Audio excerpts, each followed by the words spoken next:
What is up, YouTube? I'm Devon DaVinci, and you're watching DaVinci Reacts. Again, I don't know if this is going to appear on just my DaVinci Reacts channel right now because I don't have my history channel created just yet, but I am planning on making it. When I do get it up, it will end up on that channel as well. So let's go ahead and jump into this video. It is a video called "Which Countries Are Guilty of Committing the Worst War Crimes in History?" Now, one of the reasons why I want to do this is because currently in the state of the world right now, there's a lot of stuff going on. I'm an American, and as you can imagine, America is going through some pretty rough times right now. And I have no problem saying that. When you think about like our impact on like what's going on in Canada and the Ukraine and like possibly Palestine and possibly Taiwan and everything else, like there's a lot of places that are going to be feeling a lot of like pain because of what's going on in America. So let's go ahead and jump into this. Now, I think every country has pretty much committed war crimes at one point throughout their history. Like I know America has. There's the obvious ones like Germany and Japan and things like that, but who knows? Maybe this will show us something that we are unfamiliar with, or maybe it'll shed some light onto some atrocities that we just weren't taught about or anything. Yeah, that's something that I kind of like learned myself. Like a lot of the stuff that I've learned in regards to like war crimes that America has committed, I didn't know about until I started doing videos. Like it's not really something that's really taught too much. So for those of you that are open-minded and can understand, like can somewhat take accountability for like what their country has done, because I think that in order to improve something and become better, you have to first acknowledge what is wrong and make amends to try to correct it. Like that's one of the biggest qualities that I can think of as far as not just a person, but for anything. If you can accept when you're wrong and have no problem acknowledging that and trying to do what's right to like correct it and not do it again, then that's the main like ingredient to a very well-minded people and country. I talk about all the time about how like my appreciation for like how Germany has handled the situation in regards to the denazification of their country and how they were able to take amends for the war crimes they committed and tried to go out of their way to like correct it. Like I'm very, I can't say proud because I'm not German. I appreciate and I admire what they've done in regards to that. So with that being said, let's jump into this and see what it has to offer. It's about a 20-minute video. As always, the link for the original video will be in the description box down below. So if you want to do a reaction to the video yourself, you happen to be a reactor, that's the link you'll use. If you are someone that wants to watch it without hearing me talk over it, or if you want to know the location to go to, if you want to give the original video a like to show the original content creator some support, that's the link that you'll use. Look at all my contacts down in the description and you'll be able to find other places you can find me. You can find me on Blue Sky, you can find me on Instagram, you can find me on my Discord. My Discord should be listed down there as well. Feel free to check them out. Anyway, let's do this. Which country has committed the worst war crimes of all time? It might not be who you think, and you'd be surprised how many good guys made the list. What is a war crime exactly? Well, it's a violation of the laws of war that leads to criminal responsibility beyond the standard killings of war. After all, if every killing in war was a war crime, they would have a backlog of millions of trials for both sides. But the crimes that can count as war crimes include killing or torturing of prisoners of war, targeting civilians, looting or pillaging conquered territory, killing surrendered soldiers, or committing acts of genocide or ethnic cleansing against conquered populations. But the concept of war crime itself is rather new. The codification of international law about the conduct of war didn't happen until the 19th century, with the Union Army in the Civil War having one of the first, and the Hague Conventions in 1899 and 1907 creating the first for international war. After World War II, when we saw the first widespread war crimes trials, the Geneva Convention formalized the process and created the international war crimes legislation that exists to this day. But that still lets some people off easy. Many of the worst crimes that would be war crimes Yeah. today happened long before these laws were on the books, during the age of colonialism. So, in judging the worst True. war crimes of all times, we have to look at them too, even if the leaders of the time got off scot-free or were even considered national heroes.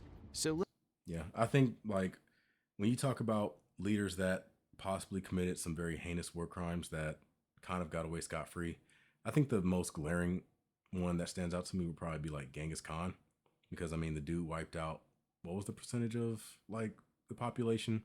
It was so much that like the CO2 levels in the atmosphere was actually reduced because of how many people he killed. Um, and then like there's the whole 1/5 of humans or whatever have like his DNA in them because of how many children he had. And I'm willing to guarantee all that probably a majority of that probably wasn't consensual. So if I got to think of someone that committed war crimes, it'll probably be Genghis Khan at the top of the list. even if the leaders of the time got off scot-free or were even considered national heroes. So let's begin the list with two old-time rivals. Number 10, North Korea and South Korea. We'll kick it off with a tie. Today, it's easy to assume that the Korean War was a black and white affair. After all, when you look at the two countries today, one is a thriving Oversimplified, told me democracy with a rich otherwise. tourist scene, and the other is a militaristic led by dictatorship where sweet old only one men. family has ruled it since inception, and public mood and both were behavior ruthless is strictly dictators. regulated. With North Korea seemingly threatening new conflicts every few days, the Korean War seems like a distant memory, but it was a bloody civil war and both sides committed terrible atrocities against the other, even before the US got involved on South Korea's side. And those atrocities were against their own peninsula mates and others. North Korea lived up to its brutal reputation from the start. North Korean troops were infamous for their no-quarter policy against the American troops. In one case, 5 airmen in a truck convoy were ambushed, and their bodies were found with over 20 stab wounds each, likely from bamboo spears. Those who were taken alive were usually stripped, tortured, and eventually murdered by their captors. No one was safe. When a non-combatant chaplain was captured attending to American troops at the Chaplain Medic Massacre, he was killed in the middle of administering the last rites to a dying soldier. But the South Koreans are no slouches to brutality either. South Korea during the Korean War wasn't the country it is today. It was a military dictatorship, and it was deeply paranoid about North Korean incursions. This led to brutal oppression of communist activities who were often imprisoned under poor conditions. When the North Koreans invaded, President Syngman Rhee took hundreds of political prisoners who had been imprisoned and ordered them executed, a mass killing of over 7,000 who were buried in mass graves. This was 7,000, initially wow. considered North Korean propaganda when alleged. Today, horrifying photos of the massacre have been leaked from U.S. classified documents. But sometimes all it takes is a few years to launch a country into infamy. Number 9, Serbia. When the Soviet Union fell, Yugoslavia was one of the many countries that was released from their sphere of influence, but unlike the others, it didn't stay one country. It split into multiple nations, including Bosnia and Herzegovina, Croatia, and Serbia. The massive former nation was filled with ethnic and religious conflicts, and it was not willing to give up any of its territory. The country had 2 separatist movements in what was then still known as the Federal Republic of Yugoslavia. These movements advocated for the independence of Montenegro and Kosovo, both of which had significant Muslim populations. And while the conflict had been brewing for a while, the new president of Serbia in 1991 planned to end the conflict in his favor, permanently. And it would become a world affair. Under the infamous Slobodan Milosevic, every independence movement was met with massacres. Serbian forces began taking mass numbers of prisoners in the Croatian War, with reports of torture and abuse in the prison camps. 35 cities were razed to the ground, and 3 million landmines were left behind. The same horrors followed in the Bosnia War, with several concentration camps being built. Most infamously, Serbian troops were found to have committed an act of genocide in Srebrenica in 1995, massacring over 8,000 Bosnian men and boys as part of an ongoing series of killings against the Muslim population of former Yugoslavia. But the worst was yet to come. These crimes were met with horror, but by 1999, Milosevic and his army had begun a full-on campaign of ethnic cleansing against Albanian Muslims in the territory of Kosovo. The Serbian army would systematically move from village to village, burning civilian property, robbing and killing civilians, and sending many people over the borders to Albania and Montenegro. Yeah, that's the most like craziest thing to me when you talk about like military groups of people sweeping through civilian populations and just like murdering people indiscriminately, taking their stuff, committing some of the most heinous like acts you can think about committing. And it's like, at the end of the day, you're still a person. How do you go about doing something like that to somebody else and somehow justifying it in your head. I don't, I can't, like, I can't wrap my mind around that concept. Like, I don't know. It's crazy to me. And to think that like these things are still happening as late as the 90s. And I'm sure there's still like genocides and stuff happening today. Matter of fact, if you happen to know like a video or something about a genocide that's currently happening or something, feel free to recommend it to me and I'll be sure to check it out. But like, how can you not look at history, see what the impact of these things were, and then somehow turn around decades later and go, yeah, let's do that? It makes no sense to me. And before anybody that's on like some side or whatever say, but this side did this side did, I don't give a damn what side you're on.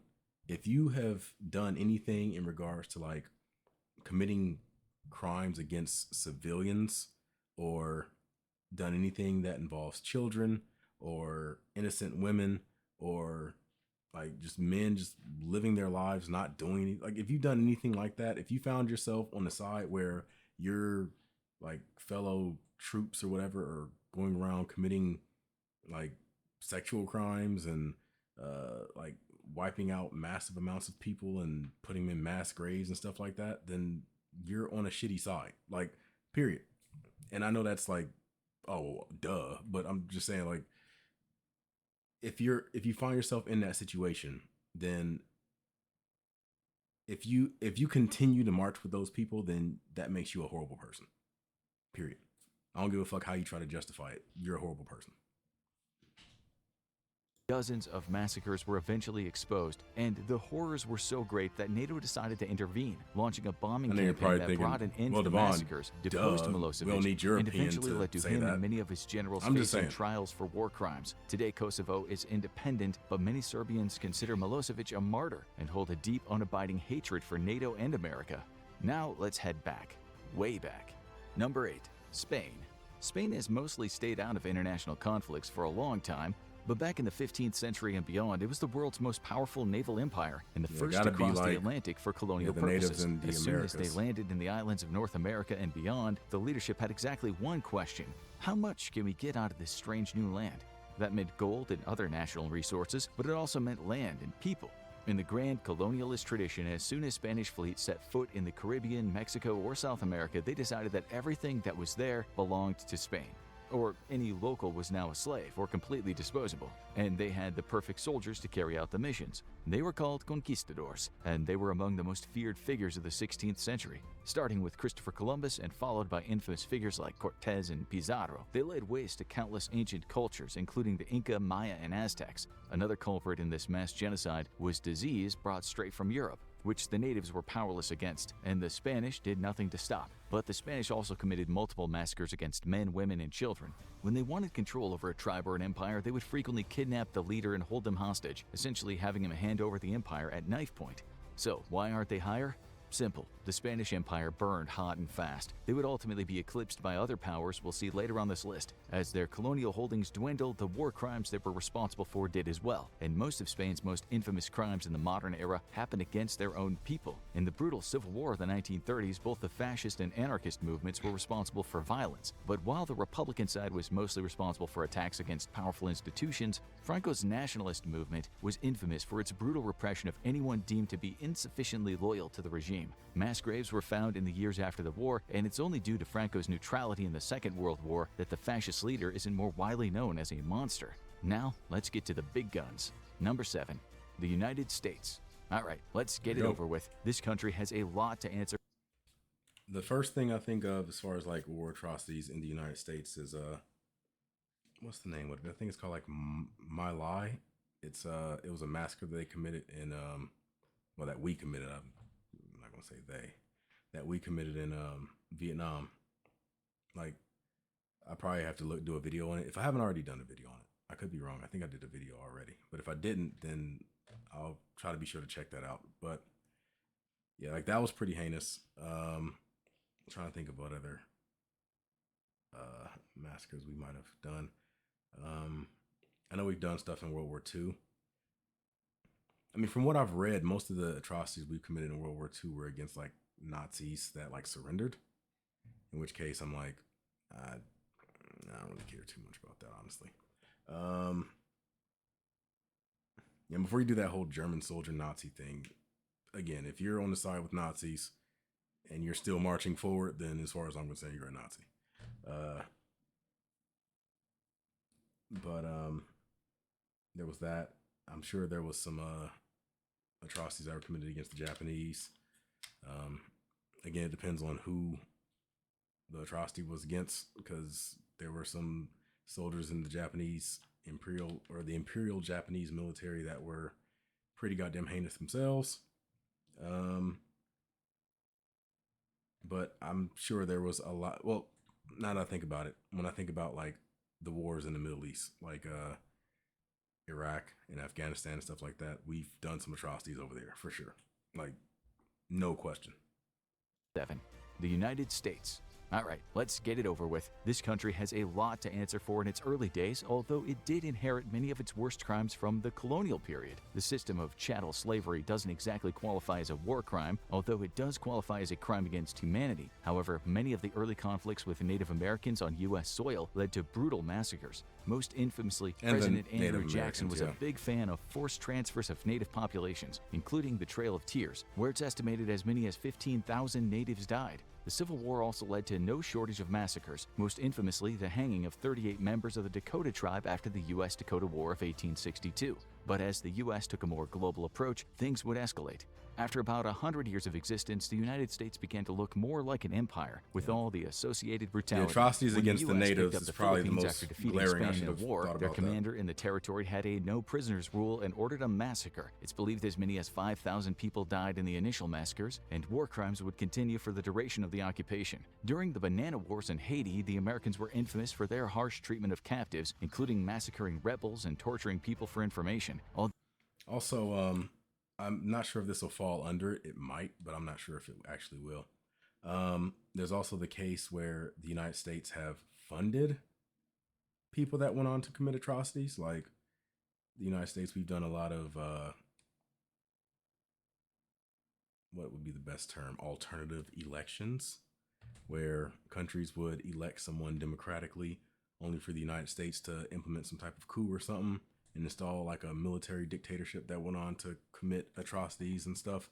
I don't think it was the United States government necessarily, but when you talk about like the banana republics from the, like that was going on in like Central America and stuff, like I would throw those under atrocities that America was responsible for. Because like, even with the banana republics, even though like the U.S. military wasn't directly involved, and it was more like corporations and companies doing it, I believe they had the authority and like the resources given to them by the United States military or the United States government. I think I could be wrong about that. Let me know in the comment section if I am, but that's what I have always understood. For their harsh treatment of captives, including massacring rebels and torturing people for information, although their crimes in Haiti would pale in comparison to another global power. And as the U.S. was pulled into larger conflicts, they didn't always abide by the laws of war.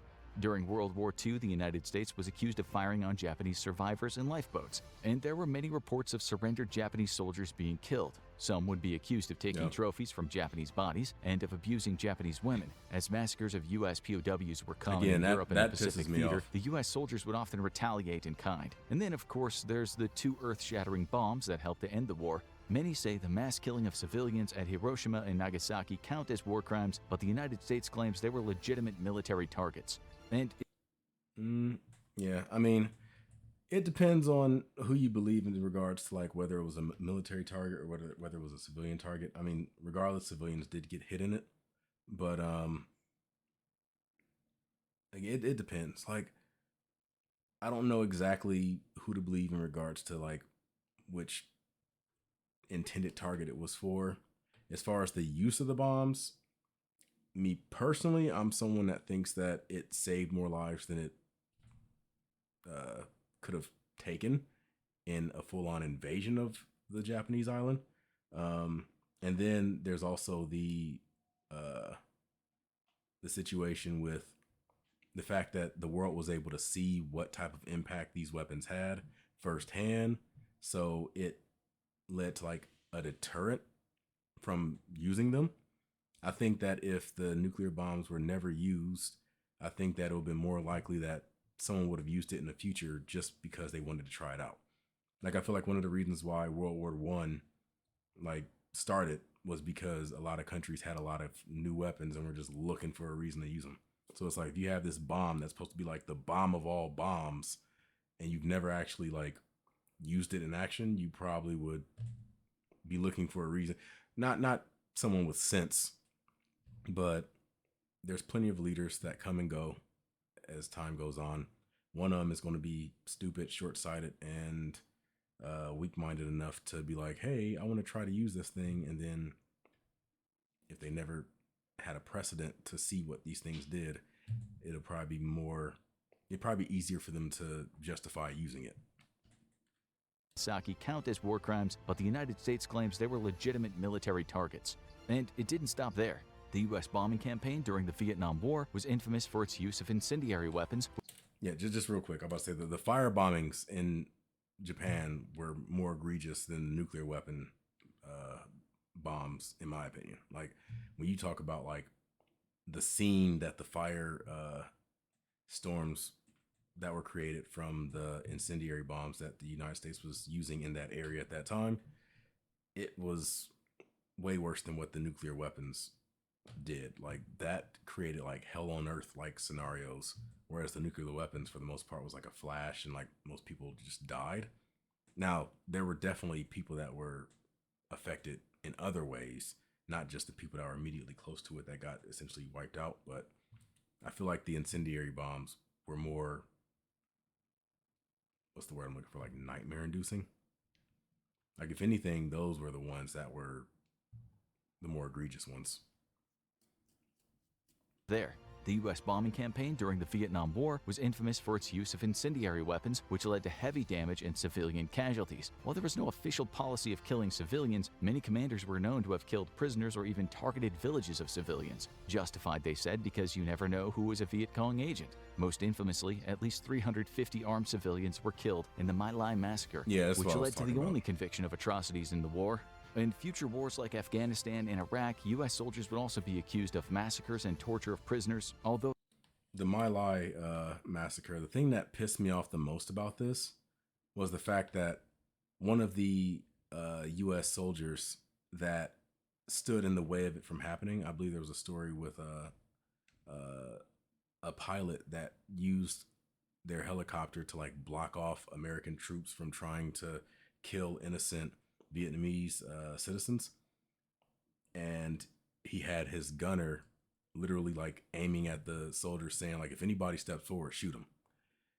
Like the fact that that guy came home and was essentially treated as a traitor, that's the type of shit that pisses me off. Like this dude who put his integrity and his own like beliefs, knowing that what they were doing was wrong, he was willing to look at authority and go, no, I'm not going to do that because that's wrong. And that type of behavior should be applauded, especially when you look at it in hindsight. That should be applauded.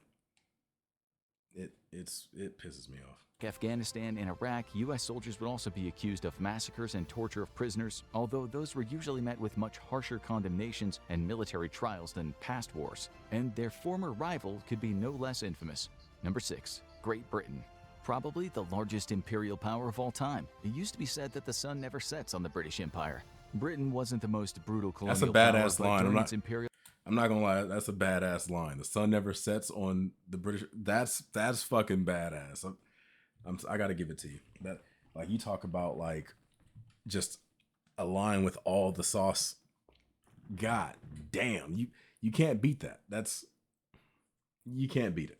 Sun never sets on the British Empire. Britain wasn't the most brutal colonial power, but during its imperial age, it was well known for brutally punishing insurgencies and using famine to control the population. This was in far-flung colonies in Asia and Africa, as well as much closer to home in places like Ireland and Scotland. The first case where they committed crimes officially considered war crimes was in the Second Boer War in South Africa. The British troops would destroy towns, massacre livestock, loot villages, and open concentration camps for both Boer rebels and native Africans, leading to over 40,000 deaths. And then came the World Wars. Britain is generally not considered the aggressor in either of the two world wars, especially the second, but that doesn't get them off scot-free. While the use of chemical weapons was prohibited since 1899, both sides used them extensively in the First World War.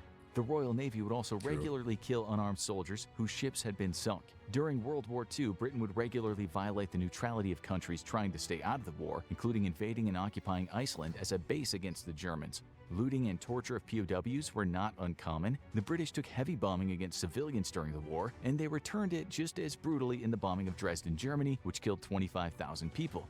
The British won the war with the Allies, but its time as an empire was slowly coming to an end. The years after the war would be characterized by the slow collapse of the British Empire, but not before more crimes happened around the world. In a conflict in what's now Malaysia, the British suppressed dissidents by placing people in internment camps and massacred 24 villagers of Batang Kali. A few years later in Kenya, Britain would brutally put down the Mau Mau uprising, which led to the internment of over 160,000 people and the hanging of over 1,000 suspected rebels. And while the British military is much less active than it used to be, Irish people who remember the Troubles probably have their own bill of indictment to provide. Their neighbor across the channel might have even more to answer for. Number 5. France.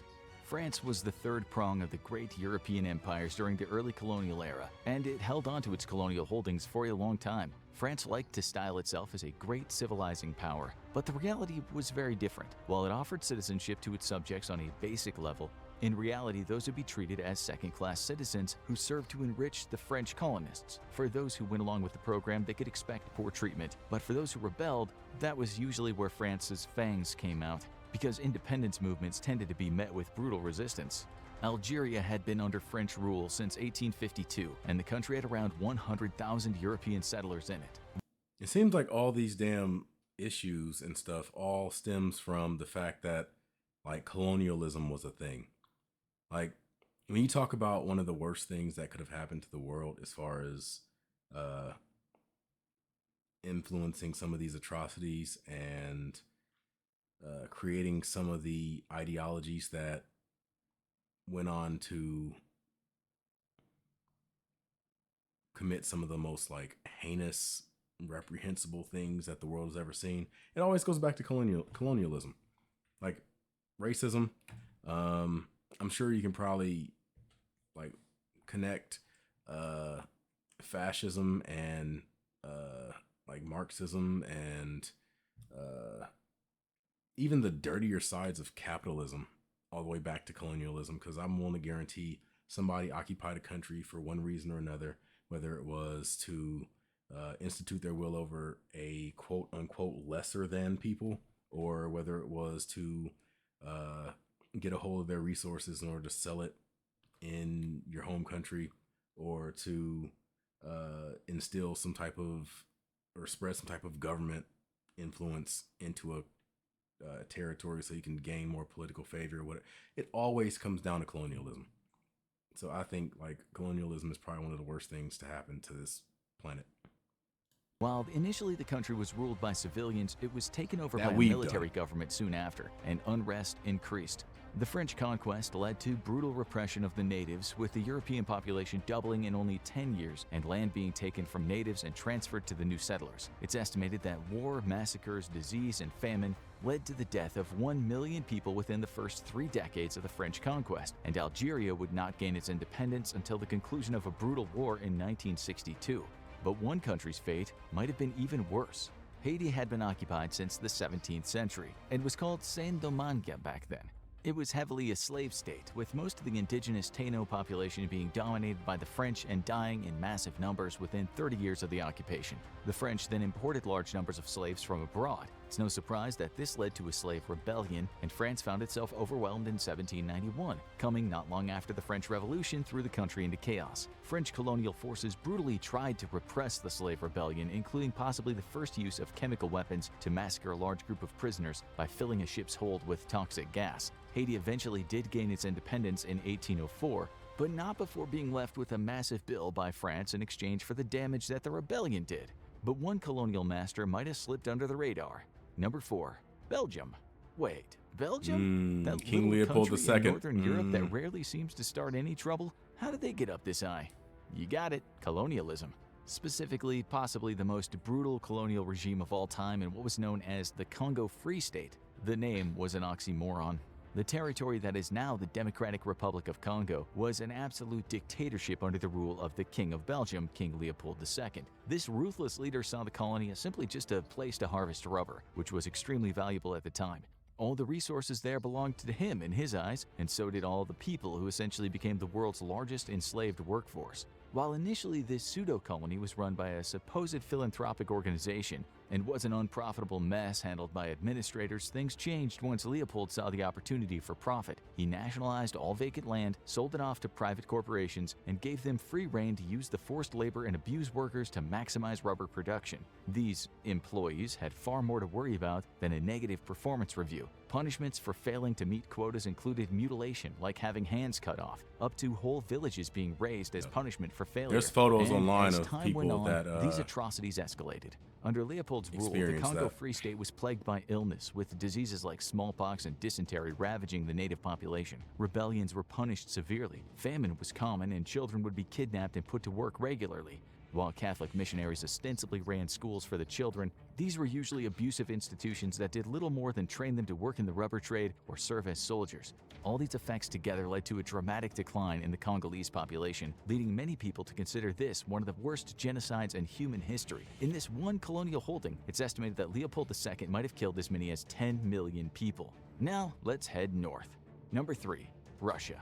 There is a reason Russia is one of the most feared countries in the world. Its invasions were infamously brutal all the way back to the Tsarist era. But during the Soviet era and beyond, Yeah, there's two different eras where I would think most of the atrocities for Russia would come in. It would be one under leaders like Ivan the Terrible, and two would be under Stalin's Soviet Union.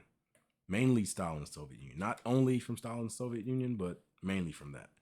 Like, I know there was some atrocities that were done during the Khrushchev era. I don't really know too many other things that happened after that. Like, I think some stuff may have happened during the, the Brezhnev era. But after that, I don't know a lot about it. Mainly like uprisings that they like put down during those eras, but most of the crazy stuff happened during Stalin's era. I read one somewhere there was like an island. I could be very wrong about this. Let me know if I'm like, give me more information about this if you know it. It was something about an island in like off, like not on Russia's mainland, but like an island just a little bit off Russia's mainland, where there was like, they would send like prisoners and people would like be committing cannibalism on that island. And there was like a story of like a woman that someone had found, and like she had like her calf eaten or something like that, and they like people were trying to help her, but like she was running from like people that were essentially trying to like eat her. I could be wrong. Like the details are there, but there's some things that I'm missing that I could be wrong on. So I don't want to sit here and say like that is the complete story. So please like try to look it up. Maybe look up like Island of Cannibals, Soviet Union or something like that, and you'll probably be able to get more information on it. Don't just take my word for it.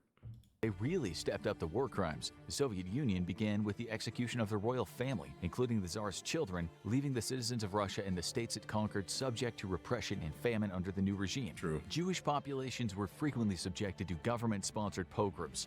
I mean, that's true, but I mean, in most situations where one regime takes over another, especially when you talk about like kings and stuff like that, usually they will like execute the entire family in order to prevent like an heir from stepping up and like gaining support and possibly overthrowing the regime again and reinstating the older regime. I'm not saying it's good or anything like that. I'm just saying it's kind of like expected for that type of stuff. So like I didn't think about that as like necessarily an atrocity, even though it is, but I didn't think about it because like literally every monarch that has been overthrown has essentially had that same thing happen to them. Under the new regime, Jewish populations were frequently subjected to government-sponsored pogroms, but during the World Wars they were almost as brutal as the Axis powers. They occupied areas including the Baltic states and western Ukraine, and would engage in mass conscription of civilians who were often used as cannon fodder. You talk about the And great if you found fight yourself after under Soviet occupation, Germany it would be a long, brutal fell. road ahead. While the pretty rough Soviets there, did too. ultimately help win the war for the Allies, they had previously been aligned with the Nazis, and a joint invasion of Poland led to many atrocities. Soviet forces were infamous for their scorched earth policy, which saw countless villages burned and civilians massacred. Those taken prisoner had a high fatality rate due to the brutality of the Soviet labor camps. In the years after the war, the Soviets took many new territories, and Stalin's policies of collective farming and dekulakization led to the death of millions. Ethnic groups in the massive USSR were frequently oppressed and forced to conform to Soviet norms, with some of the major victims being the Greeks, Finns, and Soviet Jewish populations. The Soviet Union eventually fell, but the terror didn't stop.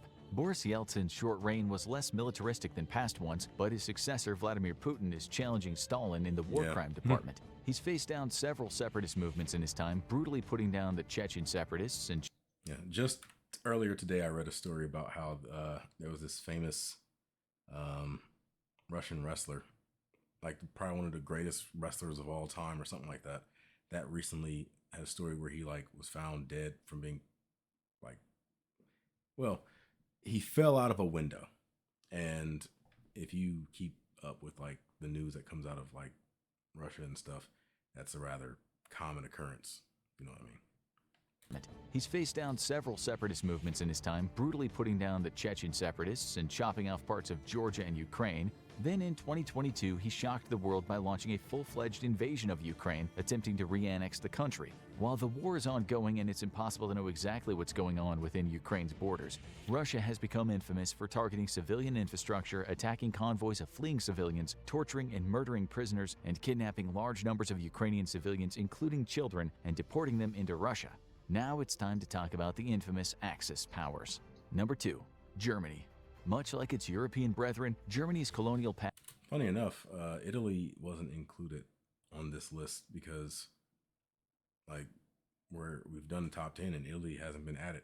Italy is one of those interesting fascist states as far as like the Axis powers in World War II, because you don't really think of too many necessarily atrocities they've committed. I mean, they occupied, what was it, Albania? They went to war with Ethiopia and occupied that. They went to war with Greece, and I think they lost against Greece, though, so that could be different. They went to war against Egypt, and I think they gained a little bit. All my information comes from Oversimplified. So just know that, like, when they say Oversimplified, it's not so much that Oversimplified, the channel, makes content that's oversimplified, which they kind of do. It's more so that the people that go on to tell the stories about history that have learned from Oversimplified give oversimplified explanations. That's what the real purpose of the name should be. But yeah, it like I would imagine if they committed any type of atrocities, it would have happened during the period where they're occupying what is now Ethiopia. Past is bloody, including what's considered to be the first genocide of the 20th century.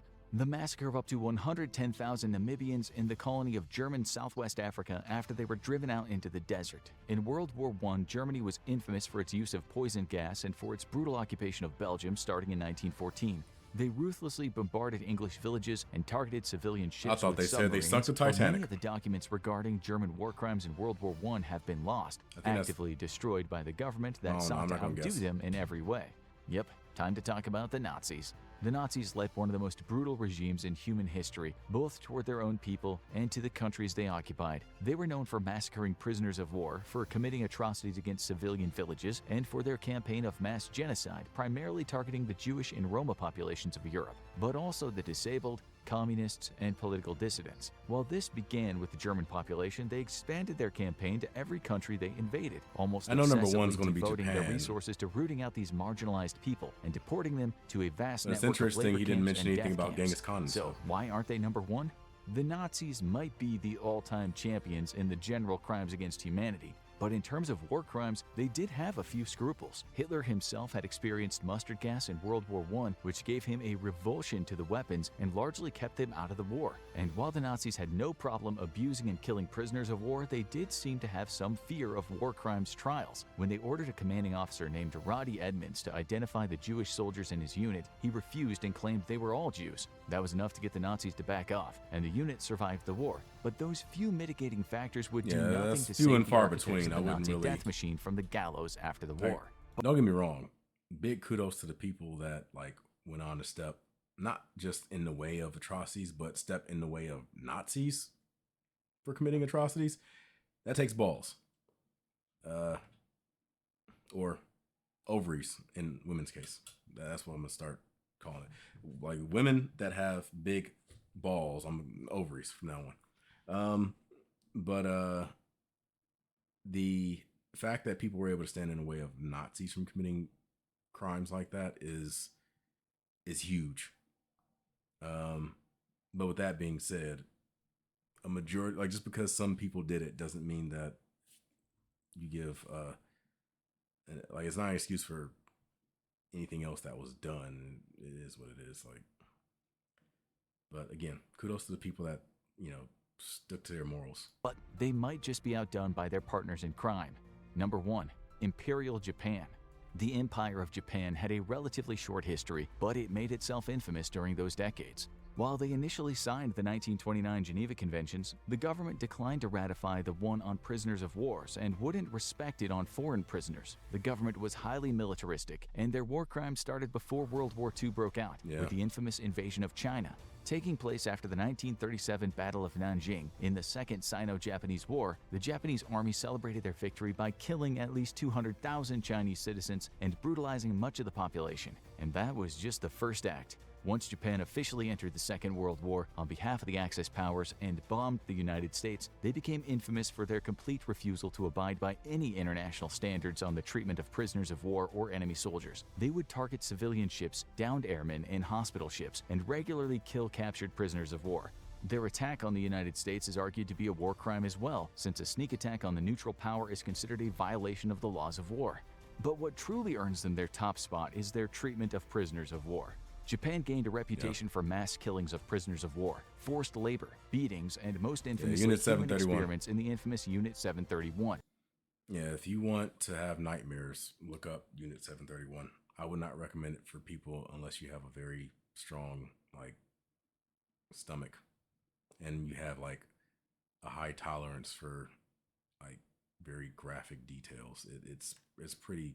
Forced labor, beatings, and most infamously human experiments in the infamous Unit 731, established on the orders of the Emperor himself.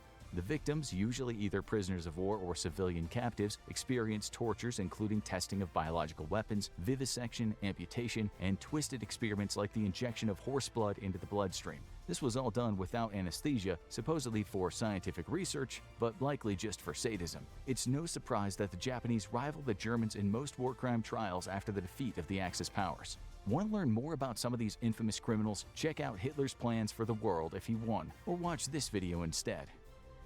Yeah, and fuck the idea of Canada becoming a 51st state. Shit like that pisses me off.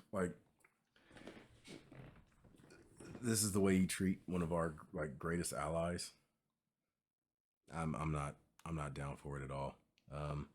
There have been a lot of Canadians that have gone into the fields and helped our troops when it came to different campaigns around the world. I think that it's horrible what's happening to them right now, as well as with a lot of other things. When you look at, like I said, what's happening in Ukraine and what's happening in, Palestine isn't necessarily an ally, but it's just seeing what's happening and everything. And I get the context and everything, what happened and what started it. And, I believe it was October 7th, the situation that happened, or the atrocity that happened that day. But yeah, it's fucking crazy. But with that being said, I did want to clarify real quick. I know I said a lot of stuff about Japan and stuff. Just want you to know, I love Japan. I don't hold the people in Japan now responsible for what they've done. The only thing I would have to say about Japan in a somewhat negative light today would be they aren't really quite the same as like Germany when it comes to taking account for the atrocities in the past. Like they kind of have like a either a let's forget about it and move on attitude towards it, or they have a well what we did wasn't really that bad type of attitude. Both of them aren't great, but with that being said, like I said, I love the people of Japan. They have one of the greatest cultures in human history. And that's even before you talk about like anime and all other shit nowadays. Like I'm not some weeb that's just gonna like flatter them over anime. I'm talking about like going all the way back to ancient times. They like their culture is probably the greatest in the history of the world to me. Um, the people are some of the nicest and most disciplined people I've ever like seen in my life. I wish more people were like that as far as like their discipline and their conviction to their like values and stuff. Um, I feel like the period of Imperial Japan was like a kind of like a sore spot, like a black eye for on their like country's history. And I don't hold the entire history to that like period in time. Kind of the same as I don't hold the entire German history to the Nazi period in time. I think that was a period where if and this is something that needs to be said because again, I'm in America. We're currently going through a very tough time ourselves and everything. And it needs to be said that any country, any people, no matter what you think your country can do or what you think your country's capable of, anyone can find themselves in a situation where their government or their people are committing these types of atrocities. Anyone. It's not something that's unique to Germany. It's not something that's unique to Japan. It's not something that's unique to any of these countries. They will, like with the right type of misinformation, the right type of dehumanization, the right ingredients as far as like making one group of people feel like they're being discriminated or held down by another group of people, and you dehumanize that group of people, you can convince anybody to do anything. Period. I don't care what country you are. I don't care what people you are. Anyone can fall under that. So the biggest thing that you can do as a people is to understand where your information comes from, ignore disinformation, ignore misinformation, always verify sources, and most importantly, be willing to accept that you might not know the answers. Don't just believe something because it's something that you want to believe. If anything, the stuff that you want to believe should be the things that you run through the critical thinking exercise more than any of the other ones. Like just ring it through the entire process. You should hold it to a higher standard than any other information. And at the same time, have some convictions. If you have a value that you feel you will not cross now, don't later on cross it because somebody else told you that it's like that you should cross it. Or if someone is trying to convince you to cross it, you should know, no, that's too far. I'm not going to do that.